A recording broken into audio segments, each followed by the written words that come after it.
Voltemos ao verso 17. Irou-se o dragão contra a mulher e foi pelejar com os restantes da sua descendência. A expressão restante quer dizer aqueles que ficaram, o remanescente. Esse conceito permeia toda a Bíblia. O livro de Isaías já falava de que um resto do Senhor ficará. Ou seja, é um grupo pequeno. É um grupo pequeno que vai ser o remanescente. Não são grandes multidões. Aliás, o povo de Deus nunca foi maioria. Já percebeu isso?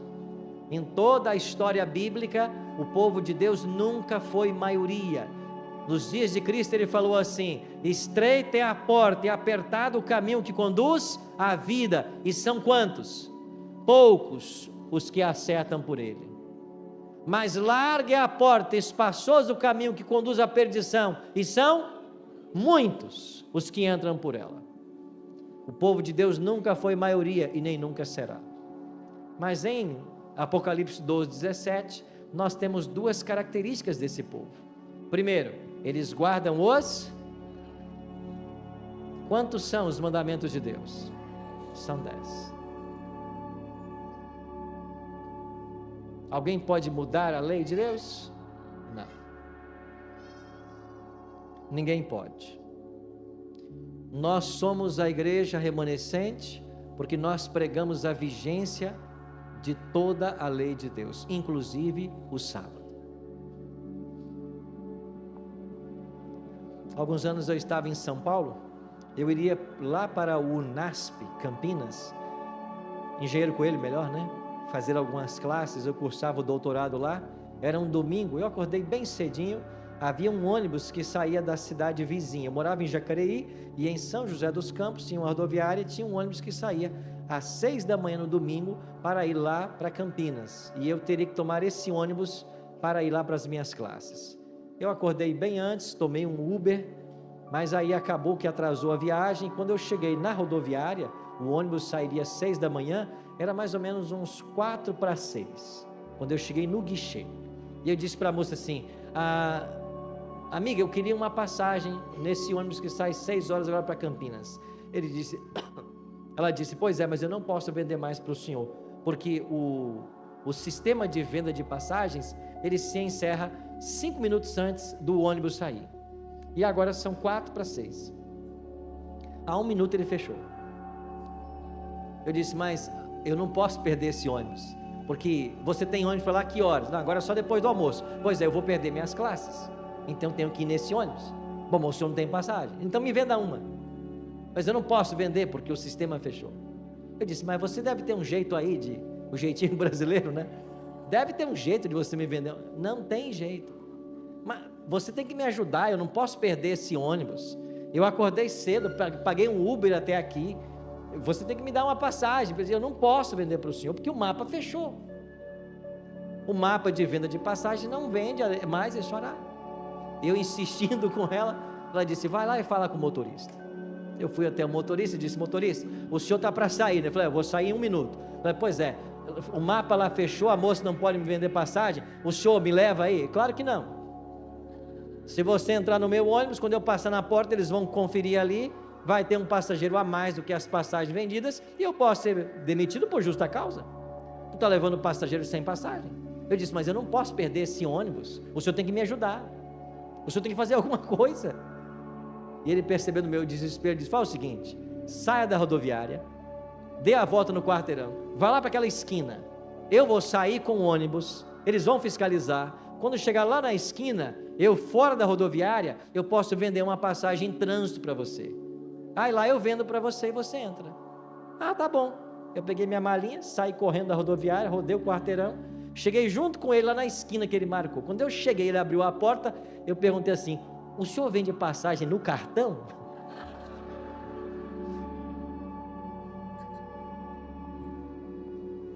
Ele disse: claro que não, cartão é na rodoviária, aqui é só em dinheiro.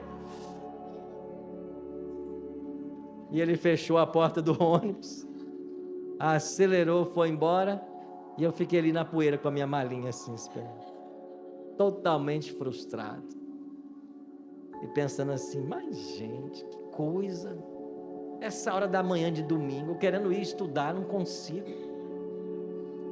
Porque Deus permite certas coisas com a gente.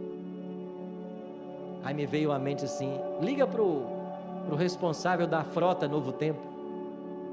Lá tem constantemente veículos indo buscar convidados no NASP.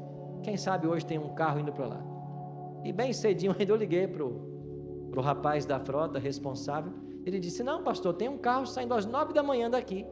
E vai lá no NASP buscar convidados para trazer para gravar. Ele pode levar você. Ele disse, por que eu não pensei nisso antes? Por que eu não liguei para esse homem na sexta-feira? Não devia ter saído de casa tão cedo, teria dormido até mais tarde. Bom, então eu vou lá para Novo Tempo pegar esse carro às 9 da manhã. Aí voltei para a rodoviária para pegar um ônibus circular e para voltar para a minha cidade, para que a minha esposa me levasse até a Novo Tempo. Eu peguei um ônibus circular, devia ter umas 2, 3 pessoas sentadas. Eu passei na roleta, né? Fala roleta aqui ou fala catraca? Roleta. Me assentei lá, o ônibus começou a viagem, e aí uns pontos para frente entrou um homem. Quando ele entrou no ônibus, ele me olhou, e ele ficou me encarando. Eu pensei, eu acho que ele me reconheceu. Ele passou também na roleta, sentou do outro lado assim, e ficava me olhando assim de esquina, né? Aí eu olhei para ele e disse, bom dia. Ele, o senhor não é pastor Arilton? Eu disse, sou. Pastor, se eu fizer uma pergunta só para o senhor me responde com toda sinceridade? Ele disse, respondo. Se eu não guardar o sábado, eu vou me perder? E quando ele fez essa pergunta, eu fiz uma leitura, né? Deve ser um evangélico, que começou a assistir a Novo Tempo, descobriu que nós ensinamos o sábado, está vivendo um conflito espiritual, e agora está aí querendo uma resposta. Pastor, se eu não guardar só o sábado, eu vou me perder? Olhei para ele e disse assim, se eu fizer uma pergunta para você com toda sinceridade, você também me responde? Ele disse, claro pastor. O senhor é casado? Ele disse, sou. Se o senhor trair a sua esposa uma vez por semana só, o senhor vai ser salvo? Ele disse, claro que não pastor. Por que não? Porque isso é adultério, pastor. Eu disse, mas espera aí, então o senhor não pode ser salvo quebrando o sétimo e quer ser salvo quebrando o quarto? Ele disse, eu nunca pensei nisso. E ele ficou meio atordoado assim com a resposta, levantou, deu o sinal e foi embora. Ele saiu do ônibus, eu achei aquele estranho. Bom, eu fui lá para o NASP, passaram aí uns 4, 5 meses, e eu voltei a essa cidade para um evangelismo de colheita no mês de novembro. E eu fiz o sermão no primeiro sábado da minha semana, e quando eu saí lá à porta para cumprimentar os irmãos, quando eu cheguei lá já tinha um homem parado, ele disse, pastor, o senhor se lembra de mim? Eu disse, não, me desculpa, mas... Pastor, o senhor lembra de mim sim, a gente se encontrou outro dia, uns meses atrás, dentro de um ônibus aqui em São José, bem cedinho. Eu disse, me lembro do senhor, e o que aconteceu? O senhor não disse que tem que guardar o sábado? Há 2 meses estou nessa igreja guardando o sábado. Aí foi aí que eu fui entender, porque Deus me fez perder aquele ônibus, para que eu estivesse naquele coletivo, naquela hora, para dizer para esse homem a única coisa que ele precisava ouvir. É assim que Deus trabalha. Eu tenho um amigo, ele é aqui do Rio de Janeiro. Todo dia ele me manda e-mail. Ontem à noite ele já mandou outro e-mail. E eu quero ver se eu tenho condições de amanhã, em algum momento, tentar visitá-lo. E ele começou a mandar e-mails para mim todos os dias, questionando o nosso ensino da lei de Deus e do sábado. Mas ele já me mandou tantos e-mails, que eu fico pensando assim, esse homem está incomodado pelo Espírito Santo. E ele é aqui do Rio. Amanhã eu vou tentar visitá-lo. Eu perguntei onde ele morava, eu não disse para ele que eu estaria aqui, mas eu quero ir na casa dele, para conversar com ele pessoalmente. Ele é presbítero de uma igreja pentecostal, um homem já com os seus 60 e poucos anos, mas todo dia ele me manda e-mails com versos e versos da Bíblia, tentando questionar a verdade do sábado.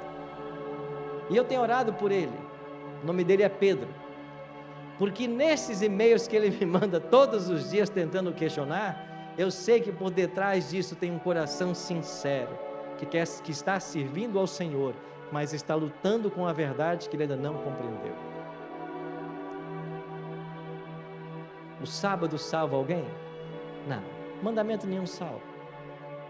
Nós vamos chegar em Efésios 2:8, que é um texto maravilhoso da carta de Paulo, onde Paulo diz assim: porque pela graça sois salvos, por meio da fé. Isso não vem de, é um dom de, não de obras, para que ninguém se glorie.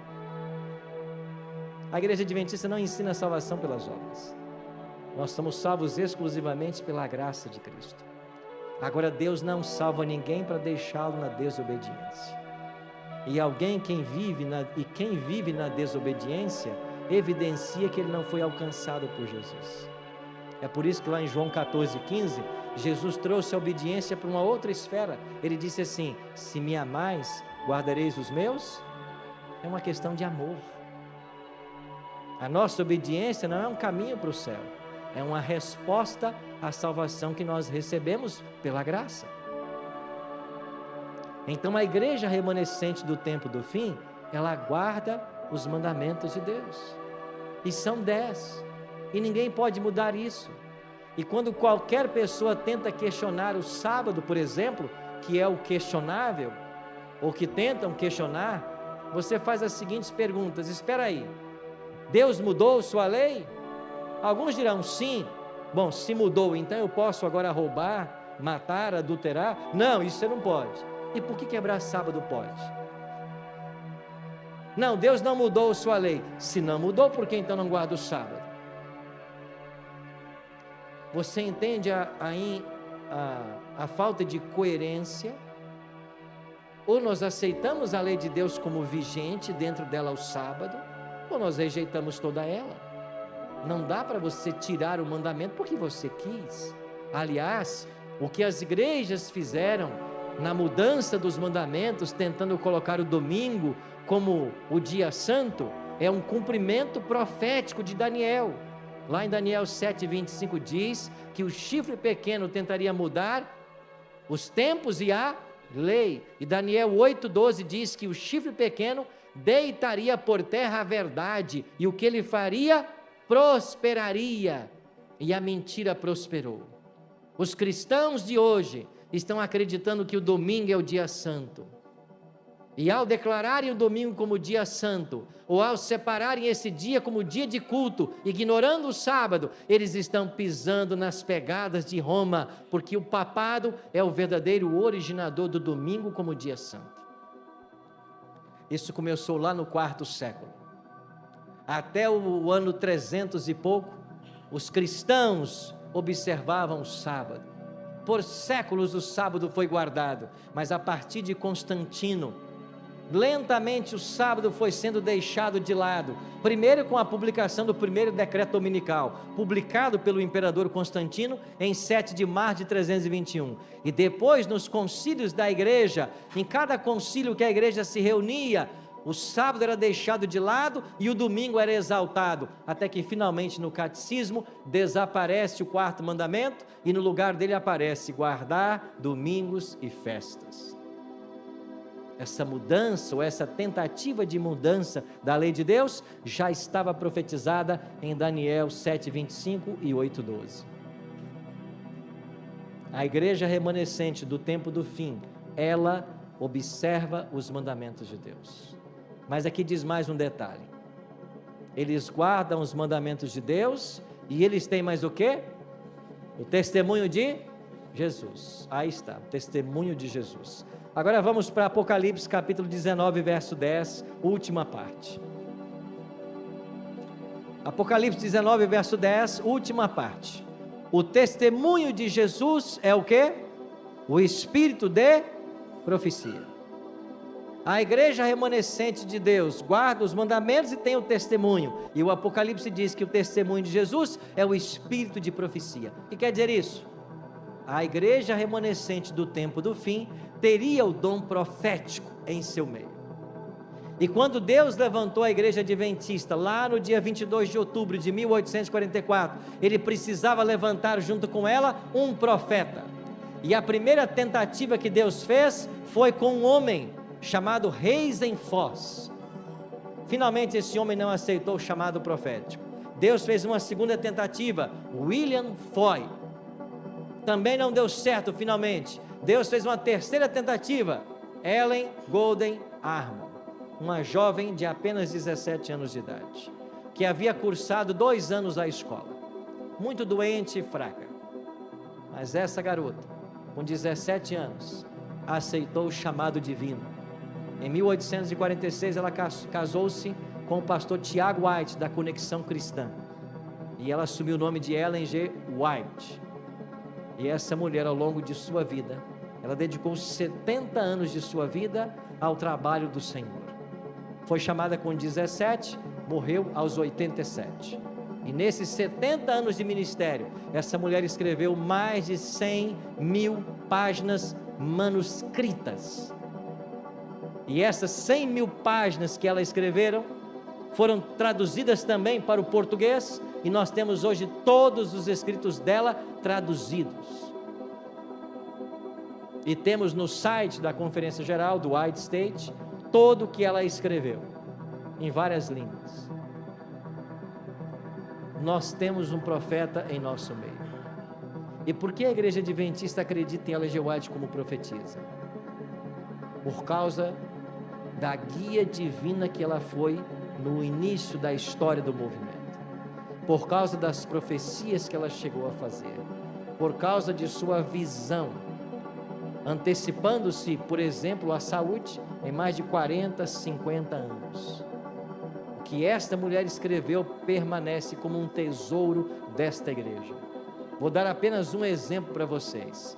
Foi publicado alguns anos atrás um livro nos Estados Unidos chamado O Plano Daniel, por um pastor de uma mega church da Califórnia. Ele se uniu a 2 médicos e eles publicaram o Plano Daniel. Ele estudou o livro de Daniel e descobriu ali princípios de saúde no livro de Daniel. E no seu livro, ele então coloca 5 remédios de Deus para a saúde e felicidade do homem.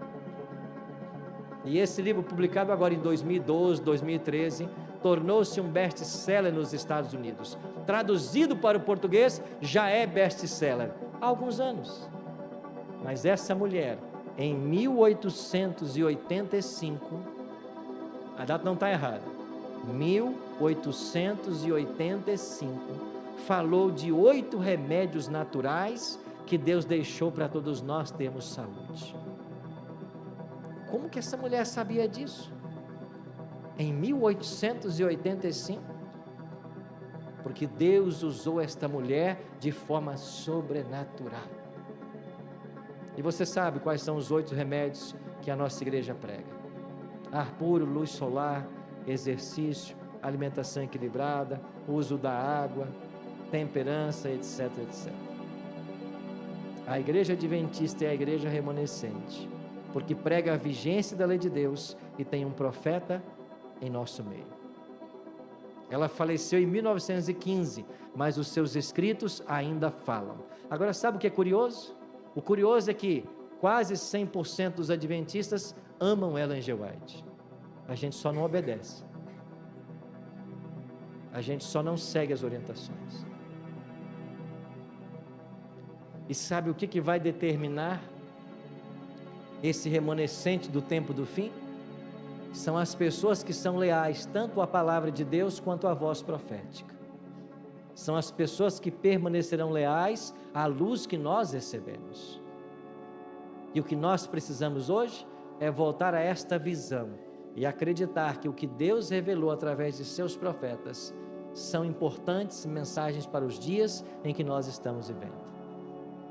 E todo aquele que está buscando servir ao Senhor e conhecer a vontade dEle, será orientado pelo próprio Deus. É por isso que disse a palavra de Deus, ou diz a palavra de Deus: crede no Senhor vosso Deus e estareis seguros, crede nos seus profetas e prosperareis. Esse é o desafio para a nossa igreja hoje.